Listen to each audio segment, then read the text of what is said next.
It's time for This Week in Science and Education, the internet show that talks about all things health, research, and science-related, new discoveries, new cures. How do we take this information and how do we make it relevant for the teachers and students in today's classroom? We're going to find out next. Stay tuned for This Week in Science and Education.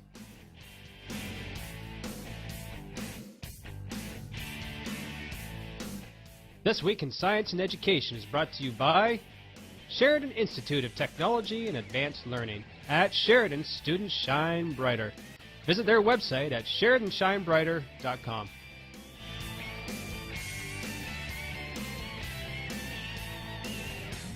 Hey everybody, it's time for This Week in Science and Education. This is episode 39, recorded Tuesday, May the 10th, 2011. Hey everyone, this is your host, Kevin Cougler. Thanks for joining us today on This Week in Science and Education. We appreciate you taking the time to download the podcast or access it off our website. However you happen to get a hold of us, we're glad you did. Joining me as always, my good friend and colleague, Dr. Thomas Merritt from Laurentian University. Hey Thomas. Hey, how are you doing, Kevin? Thank you for giving me the date. You reminded me it's my mother's birthday, and so my first note for today at the top says, call Mom. So thanks for that one, I appreciate it. So which also means I forgot to call her. Yeah, you got a double whammy then. You got Mother's Day and then you've got birthday like 2 days later. That's right, that's right. And so I've got even less excuse for having forgotten to give Mom a call this morning. Well, maybe she's listening to the show. Happy birthday, Mrs. Merritt, if you're listening. Thanks. Colin Jagoe from the Kawartha Pine Ridge District School Board. What are you saying today, Colin? What am I saying? Not too much. It's a beautiful day, and I'm just happy to be alive. How's that? A beautiful day. We should be on the golf course today. It's one of those beautiful days that we hardly ever get. How was your weekend in Brighton? We had a wonderful weekend down in Woodstock. Yeah, it was awesome. Yeah. You know what? I borrowed a friend's wood splitter and split wood and stacked wood all weekend. It was awesome outside. Did Thomas come down and help you for that? No, he didn't actually. Funnily enough, he wasn't there. I did it all myself. And my wife on Mother's Day, so it was a great Mother's Day for the whole family stacking wood. Wow, you show you're having a good time, don't you? Wow. We'll be warm all year. Hey guys, we're going to talk about Let's Talk Science today. This is a program that we've known about for some time. They've been around for 20 years or so. I'm really excited to welcome our guest, Mars Bloch, today. Mars, thank you very much for taking the time to join us. Thank you very much. I'm very pleased to be here, and let's talk science. All right, let's do it. Mars is the Director of Education Services at Let's Talk Science. I believe the head office is located out of London, Ontario, but Mars, you're not actually in London. Where are you today? No, actually I'm in Thornhill, just a little bit north of Toronto, and you're right, our national office is located in London, Ontario, but we have several staff who work out of offices across the country. Well, that's near and dear to our heart, that phenomena. I mean, that's what the VROC program is all about, virtual learning, virtual teaching, virtual communication. So we're glad that you could join us using this method today. Now, tell us a little bit about what does it mean to be the Director of Education Services for Let's Talk Science? Well, Let's Talk Science as an organization, it really supports science education for both teachers and students, for youth, and also the broader community as well. So education is certainly part of our mandate within the organization, and my role in particular is really addressing the needs of students and teachers, particularly in the K-12 sector, with programs that we develop, services that we do, helping our outreach volunteers as well. So my umbrella is really within that K-12 sector. Now, when you say that Let's Talk Science, I think you mentioned it's a national program, even though the office is in London, of course. But your tentacles are far-reaching into every single province, I believe, in Canada, which is wonderful. How do you engage the students? What kind of programs and programming do you offer them? Well, we have a wide variety of programs, and so actually what I think I'd like to do is describe all of them, because for us it's not that there is a silver bullet in terms of one program fits everything. The needs and the diversity in science education is so broad that we actually have a variety of different programs. and one of them, our flagship program, which actually started Let's Talk Science in 1993 with Bonnie Schmidt, who's our president and founder of the organization, was really the outreach program. And we have highly successful, if I say so myself, outreach program that really spans from coast to coast in 33 university college sites. And this year we actually have over 2,800 volunteers who are students themselves. They are either graduate students working on their masters or doctorates, and we also have undergrads as well, and of course we've got college students who are doing outreach within their local communities. So these 30 that we have really span from BC all the way to Newfoundland and Labrador, and they do extensive outreach within their communities, and also through some funding we're able to also go beyond the traditional urban areas of where you would find universities and colleges, and reach out to rural and, in cases, remote areas as well, and get kids excited to science, get them a chance, give them a chance to see role models as well of people who have chosen to go into science, the variety of sciences and engineering as well, and it makes it for a very, very powerful program. So that is certainly, in terms of when you talk about tentacles, I would certainly say our outreach program is certainly still the flagship of the program, and I would say the volunteers that we have working for us are amazing in terms of their commitment, their enthusiasm, their knowledge certainly in the area of science and technology and engineering. They really are outstanding role models. You know, you talked about the volunteers, and I recently had occasion to visit a Let's Talk Science event last week at the University of Western Ontario. Ran into Dr. Schmidt there, and she told me that there were 2,800 Let's Talk Science volunteers from coast to coast. That is an amazing and astounding number. How do you find all of these people? Certainly they must be the cornerstone of so much that you do. They are the cornerstone of a lot of what we do, and how do we find them? They find us. So a lot of the sites we have some really long established sites, and again, as I say, the students who are interested in doing some outreach and doing some volunteer work, they have created these organizations, I guess, within the sites. Let's Talk Science is a national organization. We support them in terms of getting them started. We provide a lot of professional learning for them as well. We come together once with the coordinators of all of the sites at a national conference in London, and that's actually being held at the beginning of June.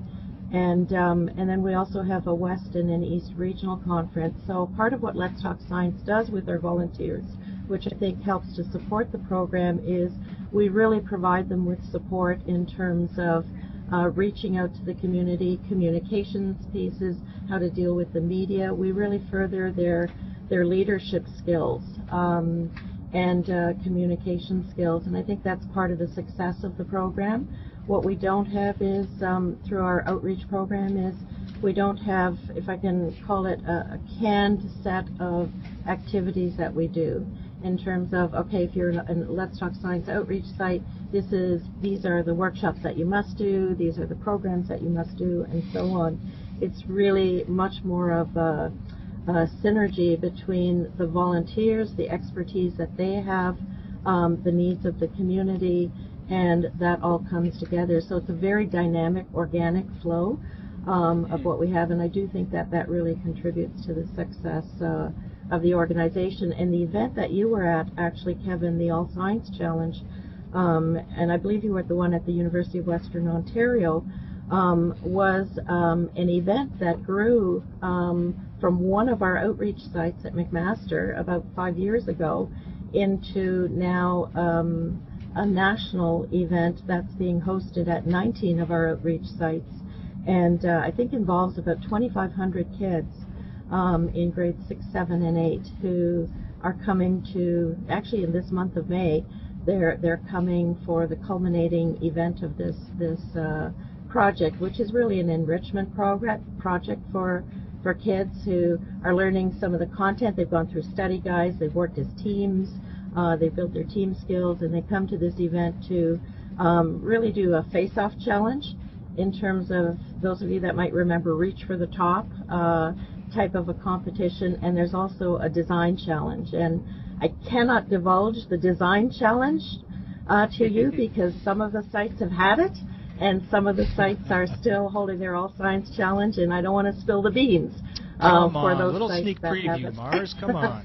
No. Fairness. Be a good way of testing to see who watched the podcast. Yeah, it would be, but that's not enough incentive for me, Colin. Colin, I think you probably have some comments for Mars. Go ahead.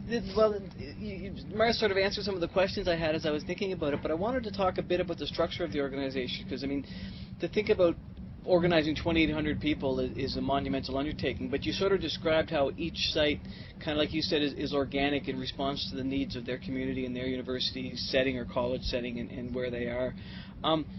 But I was just sort of, so that was part of my question, was are they kind of independent in that sense? You guys sort of provide a framework and some support with which to work, but then the individual sites and the coordinators at each site sort of recruit people every year from the students as they go through the university. Like, talk to me about, you know, the in a specific university, as an example, what happens from year to year? Because it sounds like it's really, like you said, organic, which strikes me as really fascinating, but yet you've got the whole umbrella of the national organization. So just talk about a specific site, maybe. Yeah, well, let me talk a little broader first, because I think that will help to bring some clarity to it as well.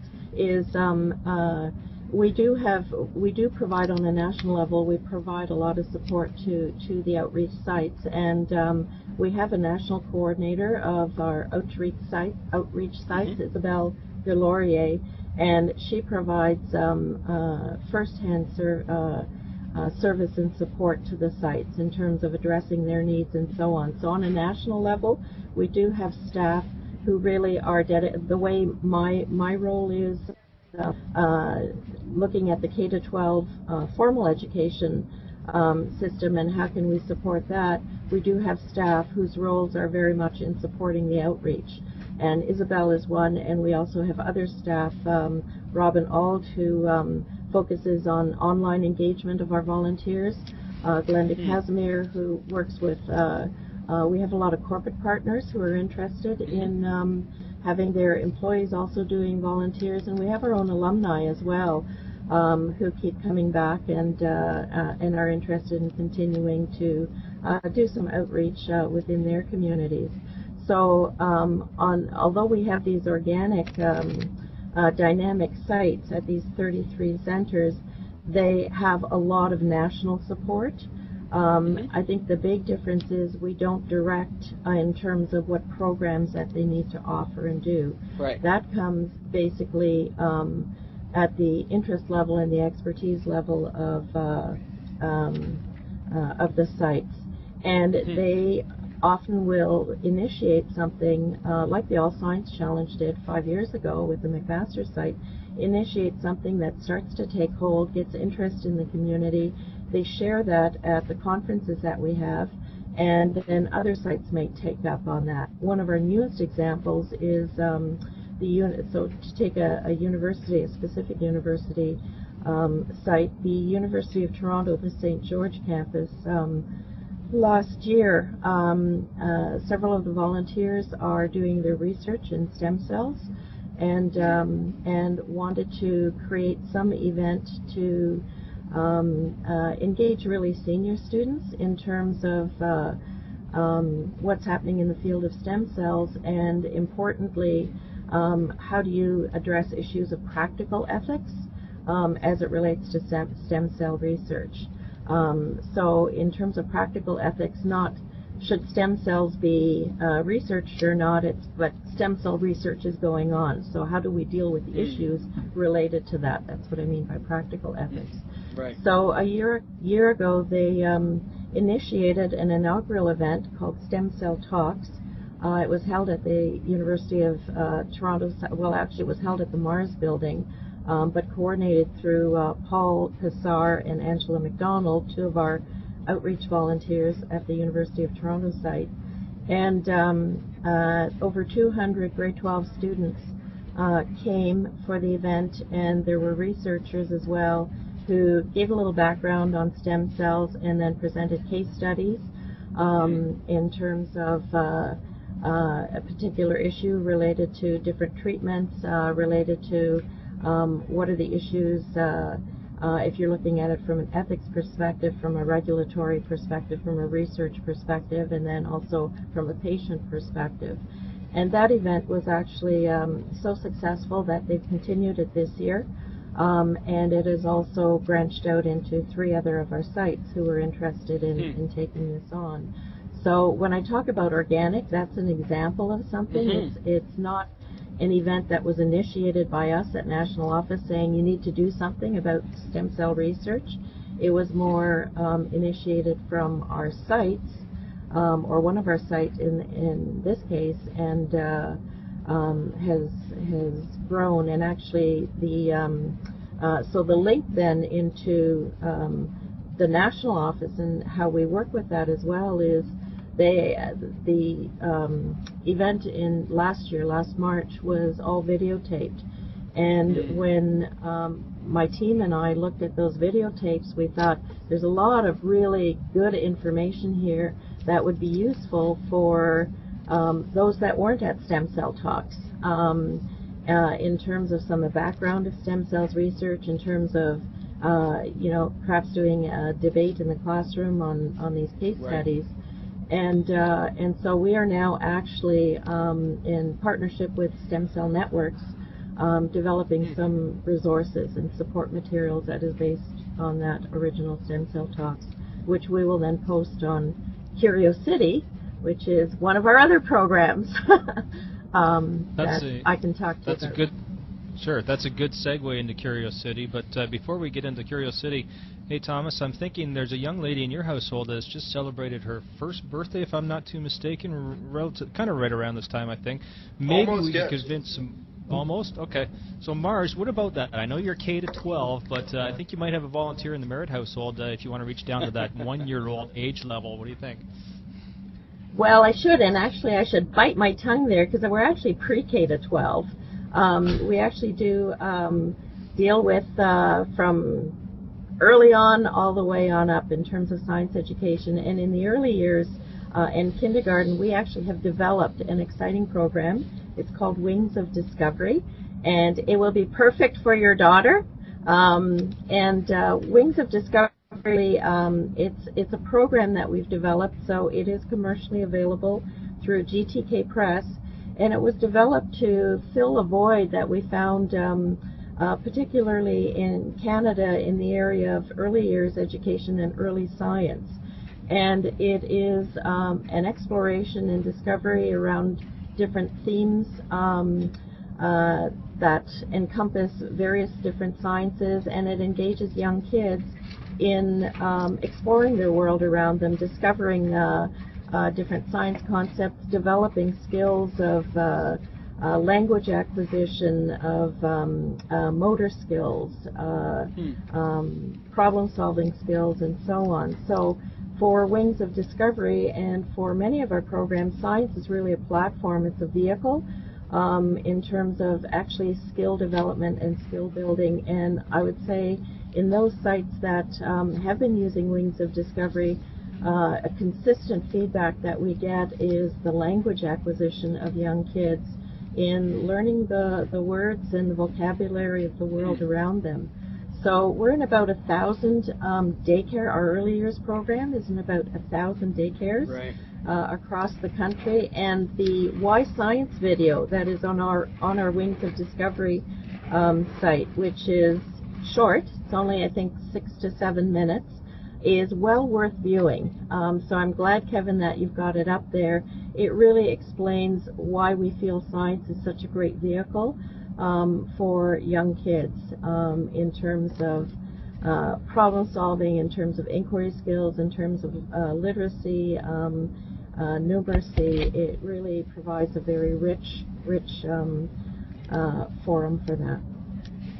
I don't know how this video will play back through our network, but for those of you that would like the URL again, it's wingsofdiscovery.ca. Thomas, feel free to jump in. We're monopolizing the conversation. I'm sure you've got plenty of questions. Sorry. Well, so Mars, this actually answers in some way the question I wanted to ask. We're sort of trying to talk to high school students, high school educators about how they can bring science into their classroom. And if a high school teacher is listening to the program this afternoon and they're interested in expanding the way that they're treating science in their class, how do they involve your program? Do they go to the website and look to see what programs are there? You've got volunteers across the country, but how do we get a new high school program involved with Let's Talk Science, or how do we get Let's Talk Science involved with a new high school program? Well, one of the main vehicles is certainly through our outreach program, and because we have sites all across the country, on our website you would find where the site nearest to you would be, and it would be connecting with our volunteers or a coordinator at these sites, and basically it would be, you know, I am having a challenge with bringing this relevance to this particular concept area that I want to teach. I'd like to have somebody talk about careers in science. Is it possible to visit a lab? Or I want to do electrophoresis and I'm not sure how to do it. And basically the teacher would start a dialogue with our volunteer coordinator, who would then work with the volunteer base that's at that site to serve the needs of the teacher. And so I would say for high school teachers, that's one of the links that we've had basically 93. The newest connection that we have for high school is our program called Curiosity. And Curiosity is designed for grades 8 to 12. It was designed for teens initially, and it is still a program that is in development, but it addresses one of the things that you had mentioned, Thomas, in terms of relevance. How do I find the relevance in science? Because research studies are showing consistently that kids, especially in developed countries like Canada, definitely think science and technology is important. No question about that. But it's not for them. They are not seeing the relevance of science and technology in their world and in their lives. So Curiosity has been designed to address that issue. So we have a whole series of articles on Curiosity that are related to areas that teens have an interest in. So entertainment, sports, technology, what might be current in the news. Teen health is certainly a big area of interest as well. And again, we have a volunteer base who actually works on Curiosity in terms of the articles, and so they will write something of interest, but then present what is the science and technology behind it, so that there is that link to the relevance.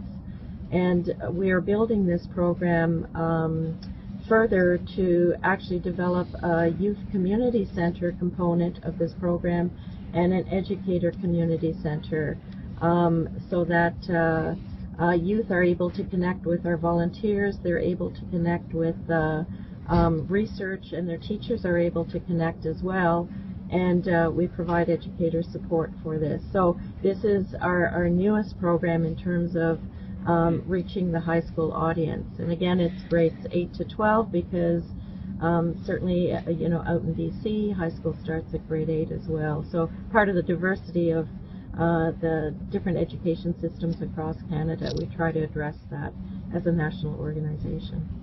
That's great. Thank you. Sorry, Thomas, I was just going to point out Curiosity is curiosity.ca. When I went under articles and teen health, the first one that I pop up here is health. What's not to like about caves? Well, that grabbed your attention right off the bat. Sorry, Thomas, go ahead.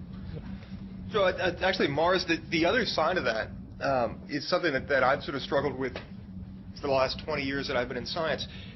you've got 2,800 volunteers. We have a Let's Talk Science program here at Laurentian, and I've never managed to find the time to work with that. So I've ended up doing my own outreach separately. Do you have some suggestions? If I've got students in my lab, I've got master's students or PhD students that would like to be involved with this, do you have suggestions on ways that people have made that work in the past? I mean, how are students who are really overtaxed with the things that we're asking them to do, how are they finding time to get involved with outreach and actually add something to their already busy schedule? I think probably the best thing would be to ask that question to our volunteers, because they are juggling their research or their studies and so on, and they are finding the time. I think a part of it is also how much time are they able to give. So some might be giving more time than another student. So I would certainly say with the students that you have, if they're interested in doing any form of outreach, to connect with the Let's Talk Science office at Laurentian University and start the dialogue with the coordinator who's there. And again, the flexibility of the program is not such that you've got to give up huge amounts of your time to be able to volunteer. We work with the reality of the students who are volunteering so that their needs are served in terms of trying to outreach and connecting with the community, but also being respectful that they do have their studies as well. And we certainly don't want to jeopardize that as well. But I would highly recommend, if you do have students or you find students through the course of the years that you're teaching who are interested in doing outreach, that you definitely connect with our coordinator who's at Laurentian. Great, thank you.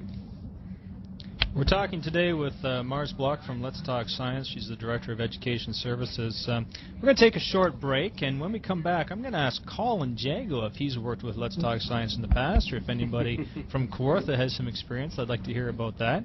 And more great comments from Mars Bloch from Let's Talk Science. Before we get to that, though, I do want to thank our good friends over at Mueller Systems in Woodstock, Ontario. They're the makers of fine backup software. If you've got some scientific experiments that you've conducted and you're just not sure how to get that backed up, well, they can help you. Check out their website at muellerdata.com/VROC. That's muellerdata.com/VROC. If you visit that website today, you can download, install, and configure that software absolutely free of charge for 8 days.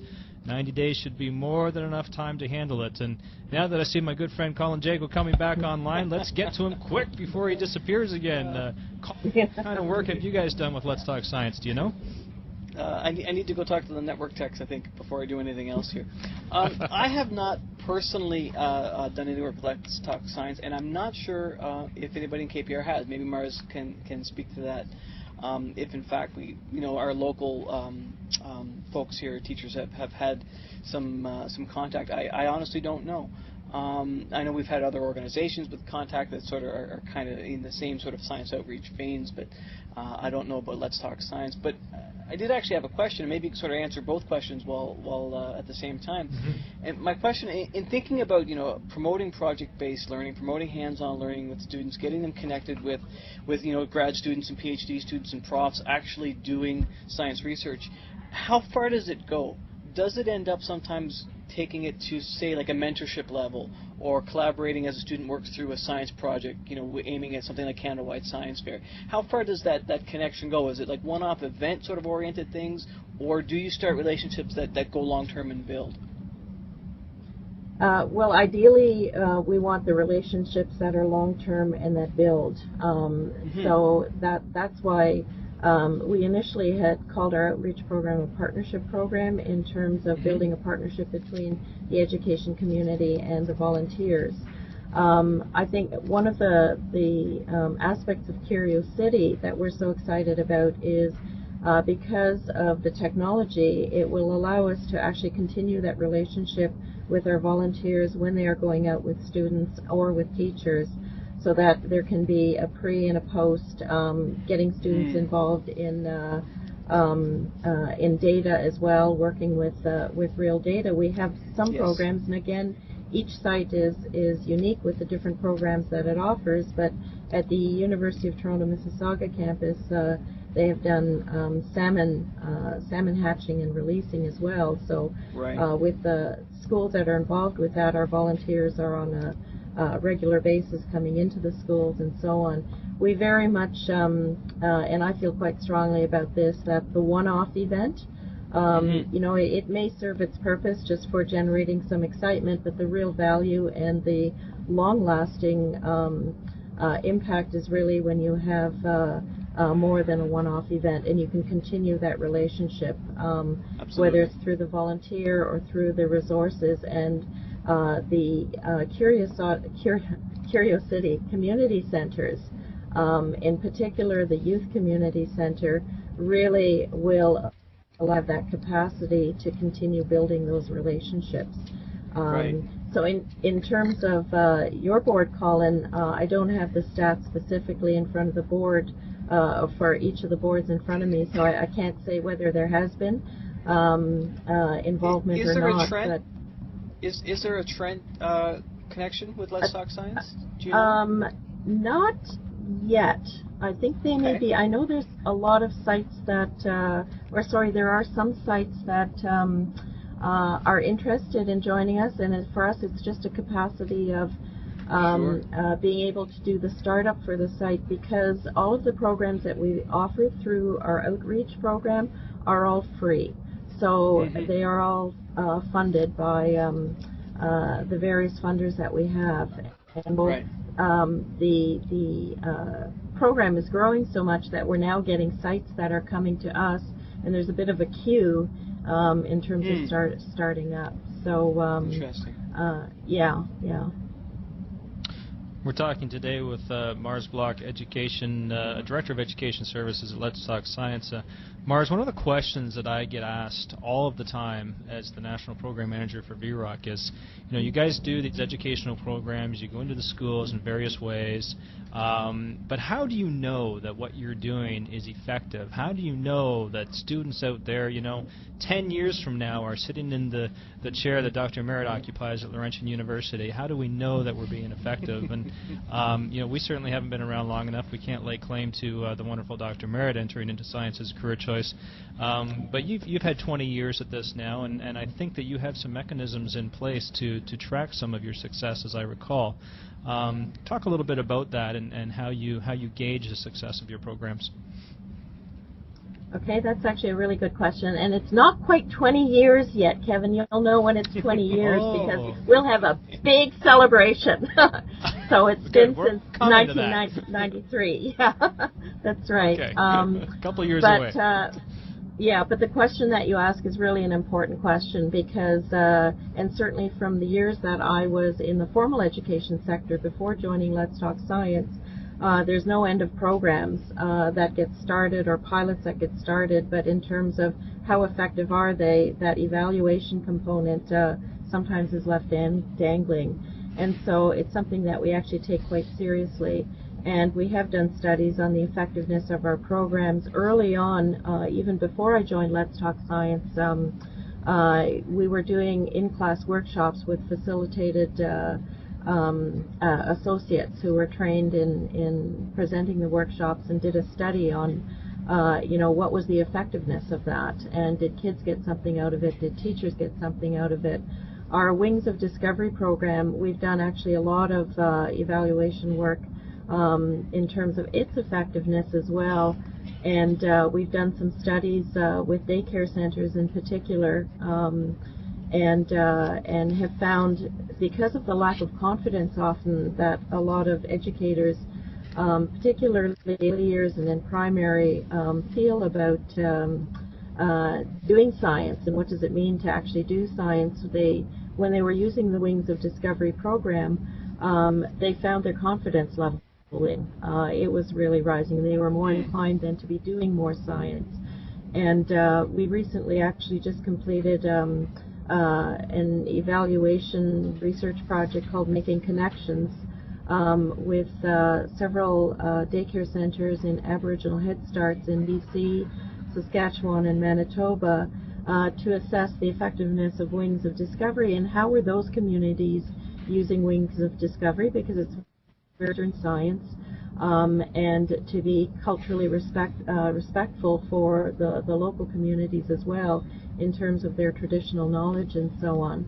So we've got data and research related to we do impact surveys as well in terms of our volunteers on how high school students, for example, have felt after having had exposure to our outreach program and what their views are in terms of science, about continuing on in science. So I think a long convoluted answer to really part of the question that you were asking, which is for the programs that we do, we think about the evaluation component within our program. And one of the things that we'd like to start also, because the All Science Challenge now is gaining legs, is to do a longitudinal study with the All Science Challenge for kids who were involved in that and had competed in that and been at the event.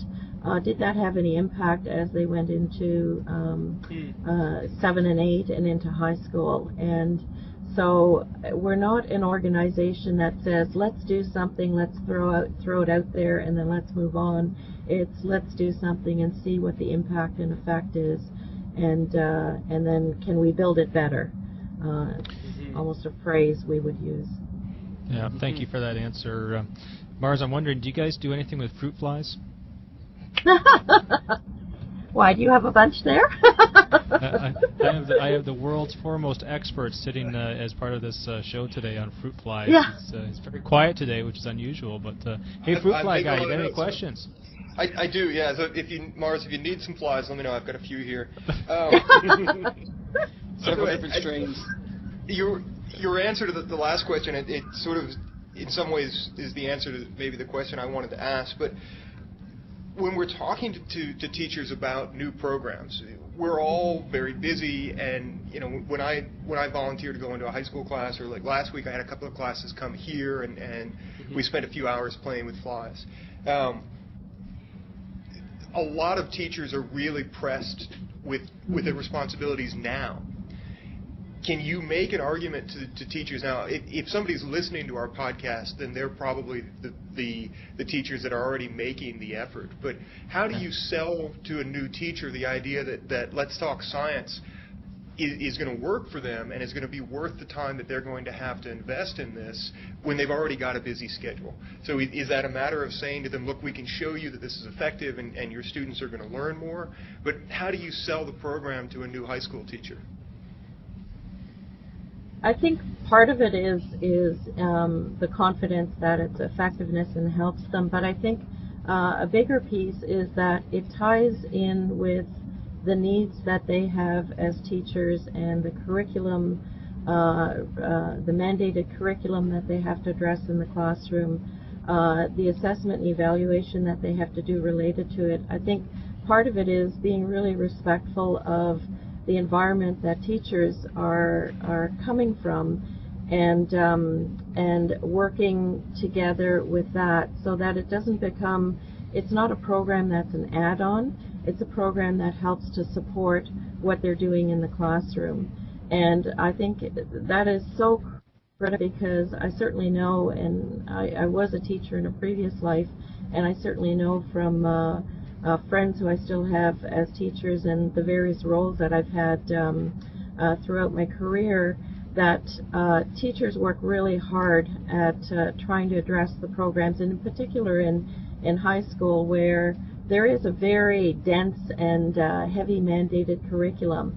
And so if you come in with a program that takes away from time that they really feel they need to deliver their program, then it's not as successful as if you have a program where you understand what the curriculum requirements are, or in Ontario, the curriculum expectations.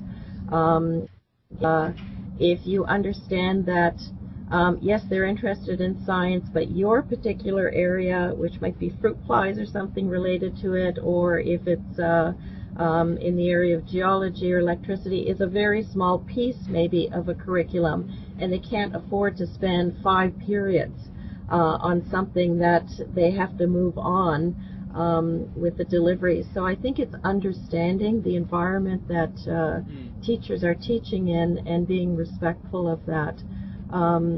We find certainly that works much better than kind of having a preset program again and saying this is what it's all about. That's great, thank you. So the idea is that you're working with the curriculum they already have.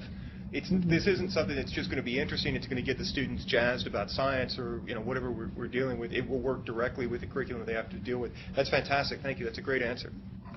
Yeah, and I would certainly say, if I can just add to that. Sorry, Colin, if you want to. That's okay. Is that as certainly having the base of scientists and engineers and technology and having that content expertise, we should be able to find what that relevance is to the curriculum. And teachers definitely want to find that relevance, but they're so busy with their profession of teaching and all the things that encompasses that they don't often have the time to do the kind of research and reading that they would like to do to bring that excitement and relevance to the classroom. It's not for a lack of wanting to. That's right. Which leads nicely into what I was going to ask, and we've been talking about students and what Let's Talk Science does with students in the classroom. Is there an educator-specific component? Do you work with groups of educators in terms of helping them learn about science education? I'm thinking particularly in the elementary section, where there's very few sort of science content trained educators.